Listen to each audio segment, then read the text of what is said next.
Hi friends. So in last session we have seen how to create requirements.txt file, right? So now we are going to see how to use this requirements.txt file for installation of same dependencies of one project in other project. So for example, for P1 project I have this requirements.txt file. So now I will create here different projects folder. For that I am creating here new folder, that is P2. So that is my project folder, right? So now I want to install or whatever the dependencies of P1 are there, so those I want to install in P2. So for that what you have to do, you have to copy this P1 project file and you have to paste in your P2 project file, right? So remember, we haven't created virtual environment yet. So now how to create, the same process you have to follow, but here the difference is we are going to use requirements.txt file of our P1 project for installation. So we are going to see how to use this requirements.txt file for installation of same dependencies, and we can install our own dependencies, separate dependencies of P2, and how to update that requirements.txt, that also we will see. So now I will open here VS Code in this folder first, code space dot. So now for this P2 it is open, right? So now my P2 project, so I can work now in this folder for my P2 project. So here we haven't created virtual environment, so the same process we are going to follow.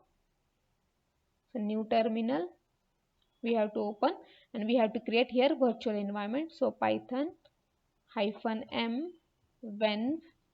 So I will give here P2env. So this is my P2 project environment and press enter.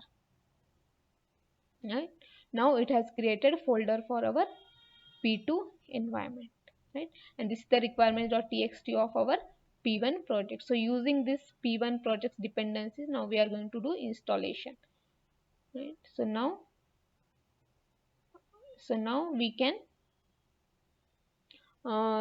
we can activate this virtual environment. So to activate this, first we need to go in this folder.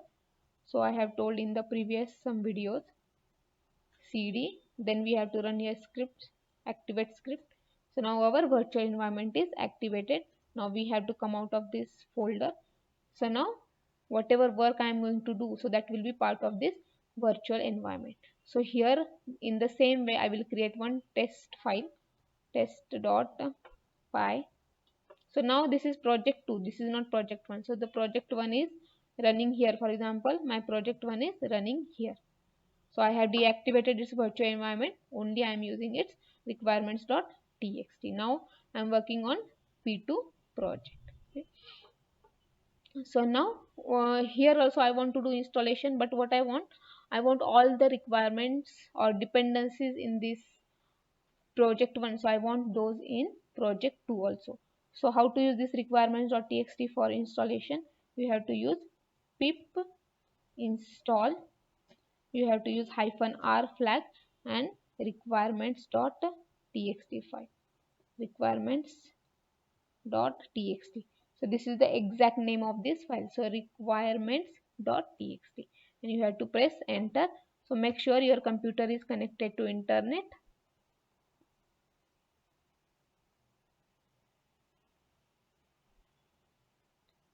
So it will take some time. So what it is doing, so it is installing same dependencies like P1 projects dependencies. So which command we have run here, pip install -r requirements.txt. This pip install already you know, so using pip install we can do installation, but the only difference is, so we are going to do installation from this existing requirements.txt file, right? So our installation is done. So now here test.py file I have created. So now I will import here Django.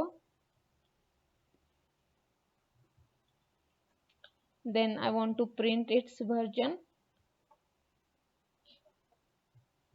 So Django dot hyphen version underscore. Now I will run this file python test.py. So now it is giving me 3.2.11.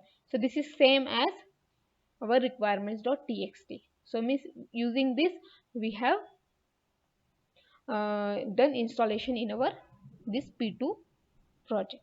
So now I will install different dependencies. For example, for this project I need pandas also.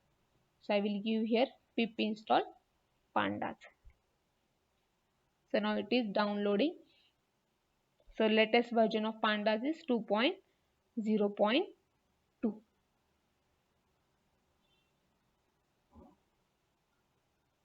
So now we will see how to update this requirements.txt file for this new installation.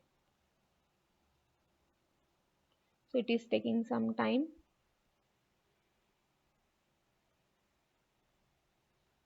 So if you have observed here, so this will file is getting downloaded from pypi, so that is Python package index. So that is the repository for all Python packages. So this will file will get downloaded, and from that will file your package or framework will get installed.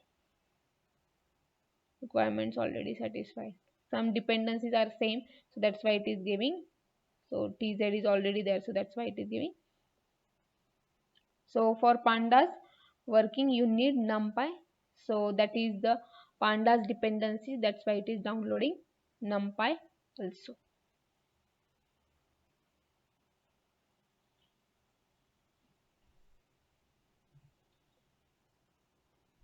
So the difference between previous p1 and this project p2 is there.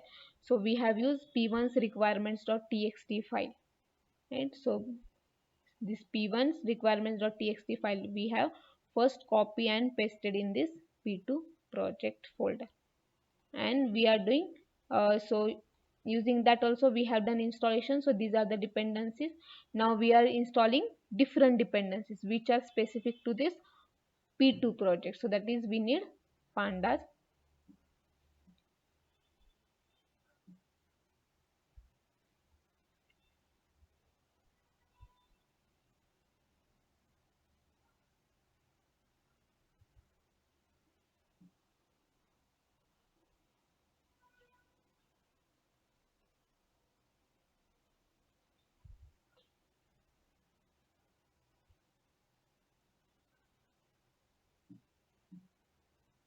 So numpy is taking a lot of time to get installed.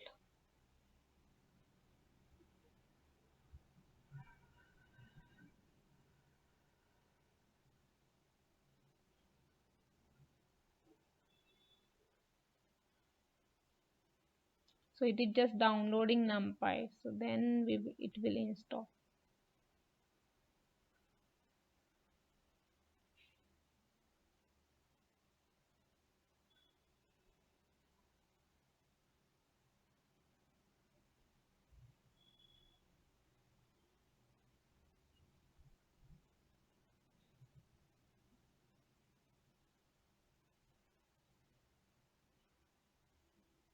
So now it is installing this numpy, python, dateUtil and pandas. It is taking a bit time, so what I will do, I will pause the video and I will resume it again. So now so here pandas is successfully installed, right? So now here, so the requirements.txt, but this requirements.txt is not containing this pandas version. So if I give here import pandas, and in the same way if I try to find its version, so what output we are getting, we will check pandas __ version,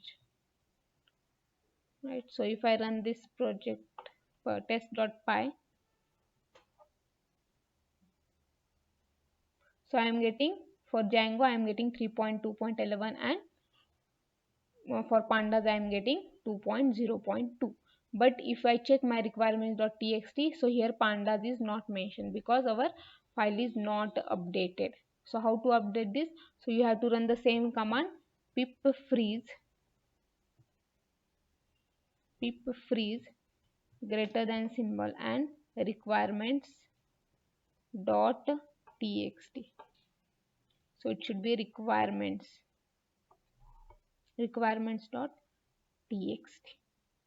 and press enter. So now it is updating existing file. So what we got here, now we got here pandas, and pandas is also dependent on numpy, so that's why numpy is also visible, right? So in this way you can use other projects requirements.txt for your other project dependency installation, and you can update how to update that requirements.txt also, that we have seen. So now we are done with this, so we will deactivate this virtual environment, right? So in this way we have seen how to create virtual environment, how to activate that, how to create requirements.txt, how to use one project's requirements.txt in other project, right? So if you haven't watched previous two videos, please watch those videos so you will get clear understanding, right? So thanks for watching the video, and if you like content of my channel, please subscribe and press bell icon to get notification. Thanks for watching the video.